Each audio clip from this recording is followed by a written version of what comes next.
Welcome to my Roy guide. In this guide, I'm going to be breaking down the emblem Roy, what he's good at, and what he does. So let's jump into it. So what are Roy's overall uses and mechanics?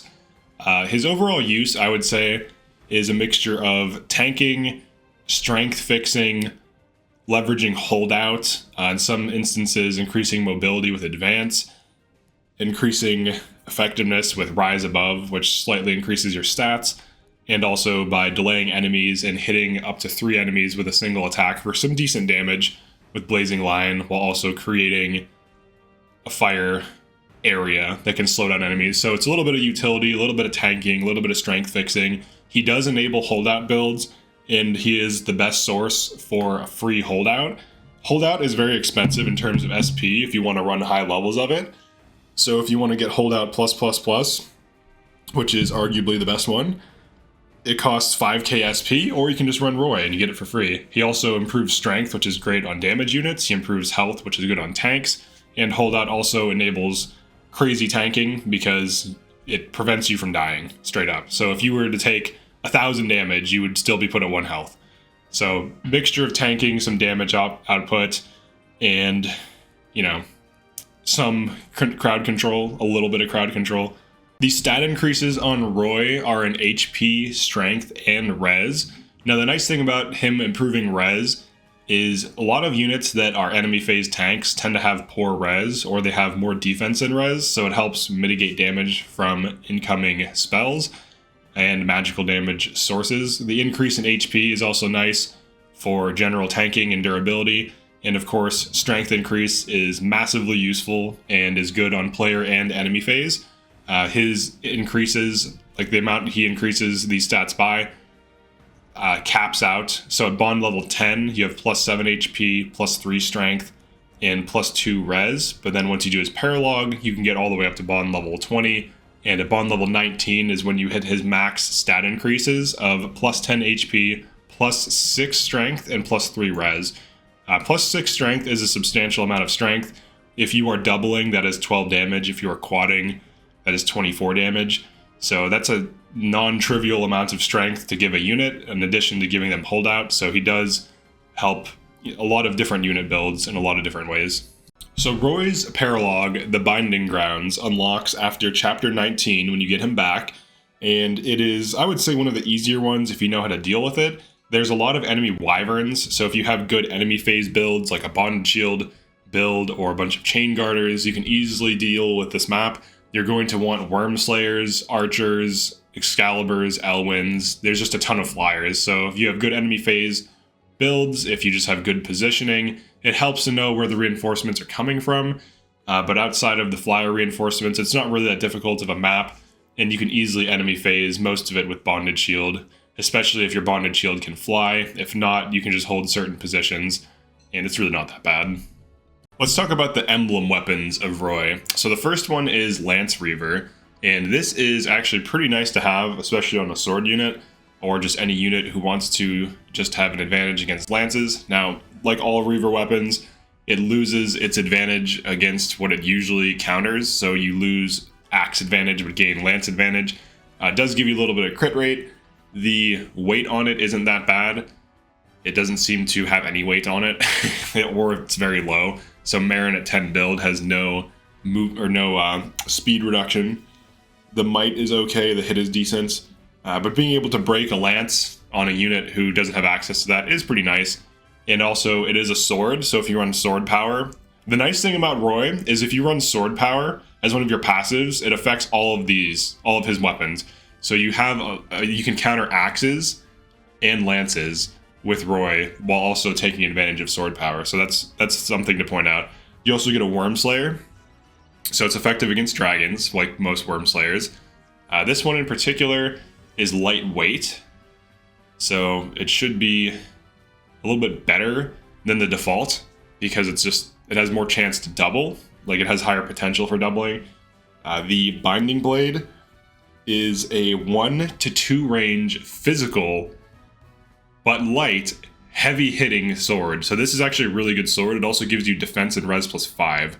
So this is a fantastic enemy phasing weapon. And also, if you run sword power with this thing, it's pretty nice, and it gets crit. So it has a little bit of everything. It makes you a better enemy phaser in two ways. One, you can hit at 1 to 2 range. 2, it gives you defense and res +5, and also as a bonus point, it's lightweight, and as another bonus, it gives you a little bit of crit, which if you're enemy phasing a ton of things, getting even like 10 to 20% crit chance, you might throw a few crits out and kill things. So pretty huge, pretty nice. Overall, just like 2 utilities and a good enemy phasing tool that also could just be used to whack enemies outside of their effective range. It's one of the few, it's very much like a javelin, right? Like it's 1 to 2 range physical. It's also great for tanking. So who are good units for the Roy emblem? I would say anyone who is a physical damage unit, who wants a strength increase, who wants more durability, any unit who has a build that wants like holdout. Those are the main reasons I would say. For strength fixing, for durability increase, for the holdout builds. So holdout is commonly used in Vantage builds with Wrath.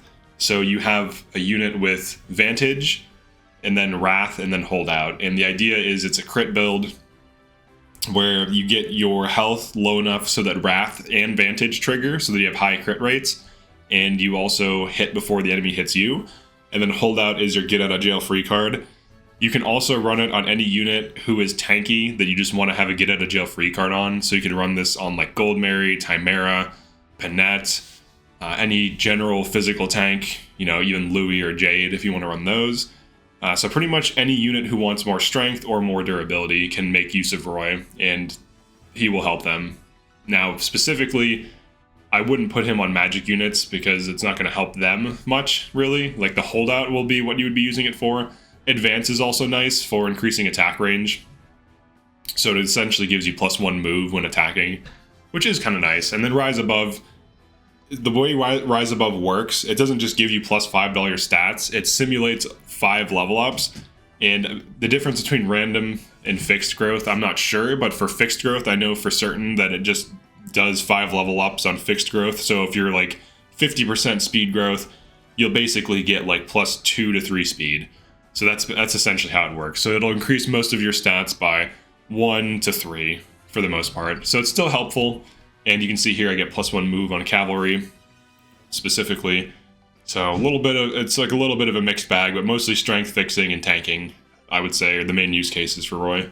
So let's talk about class emblem interactions. So certain classes combo well with certain emblems. So let's look at cavalry first. So Rise Above gives you +1 move, as well as the +5 levels. The next one, we need to find an armored, which I don't know if I have one. I can do Dragon. All right, so Dragon. Sorry, let's switch her to Roy. Here we go. All right, so Dragon, you get an additional level, so it simulates 6 levels, which is kind of nice. And then the area is also larger for Blazing Lion. I think it's 3x3 instead of 2x3. I think that's how much larger it is. It might be bigger than that, but honestly, I don't think Roy is the best unit or the best thing for some of these. You could run it on Dragon. I think there are better uses for Dragon type, especially if you're not using DLC, because there's only 2 dragons, and one of them has poor availability. But you could run Roy on Alir on Divine Dragon, and it would be okay, but there's definitely stronger things. For Armored, let's see if we can find an Armored here. It should be, here we go. Got our boy, or you get +5 more HP, which is okay. It's only when you use Rise Above. Rise Above only activates when you're engaged, so something to consider. You have Mystical, which also expands the flame area. Let's find a mage. Here we go. So this also expands the flame area. But Dragon, Cavalry, Armored have some interactions with Rise Above, and then Dragon and Mystical have some interactions with Blazing Lion. But mostly, I think they made it so that he doesn't have too crazy of passives because of how good Holdout is. Honestly, Holdout's very powerful, and getting Holdout +++ is absolutely ridiculous. If you have any kind of method of healing during enemy phase, you can basically become immortal as long as you don't get doubled. Actually, no, it doesn't even matter. As long as you can get doubled and crit, and it doesn't matter because it always puts you at 1. So if you can heal yourself on enemy phase with Roy, you're pretty overpowered. And there's a few different ways of doing this.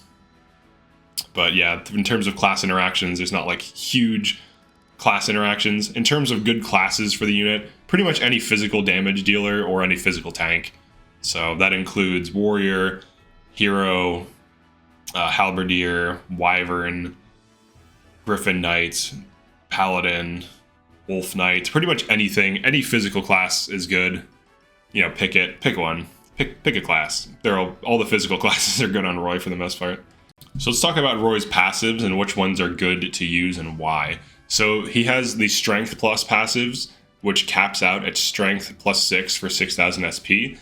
Now this can be good for units who run multiple weapons. So for example, if you don't want to only run like swords for sword power, you could run, you know, like a mixed wyvern or any mixed unit like Great Knight or anything that has like access to multiple weapons, and strength will improve the damage on all of them. So there is an advantage to running strength +6, and with the well, this is achievable. Like you can get this fairly easily now, whereas before it was like a pipe dream.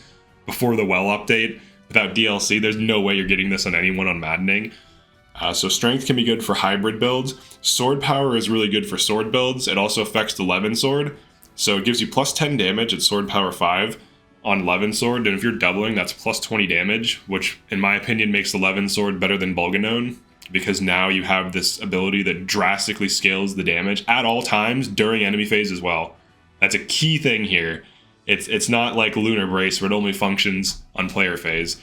So you could give this to any Levin sword user, you know, Pandreo, Anna, whoever, on Mage Knight, and then they can enemy phase with, you know, a bonded shield, chain guards, whatever mitigation you want to use, and just like farm enemies.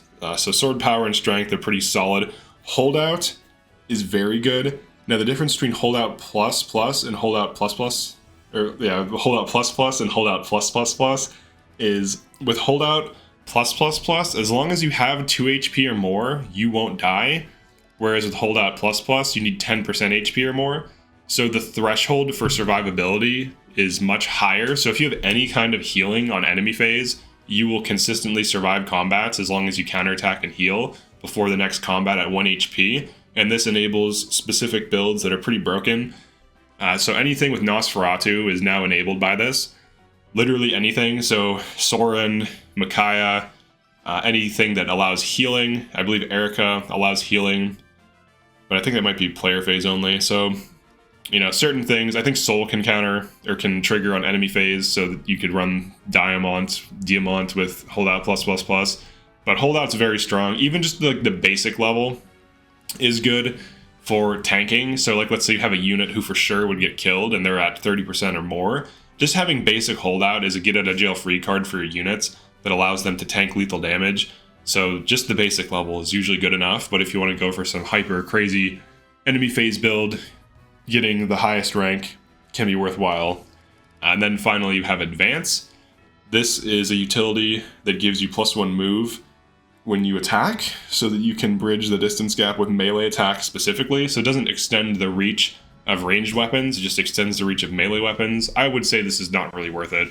Compared to like all these other crazy abilities like sword power, holdout, and strength plus, like it's not even close. It's okay though, you could run it if you want to, especially if you're doing a no well run. So your SP is low and you want some extra mobility, but it's like a player phase thing that could be useful for diving. So it's still decent. To wrap up, let's talk about Roy's Engraving.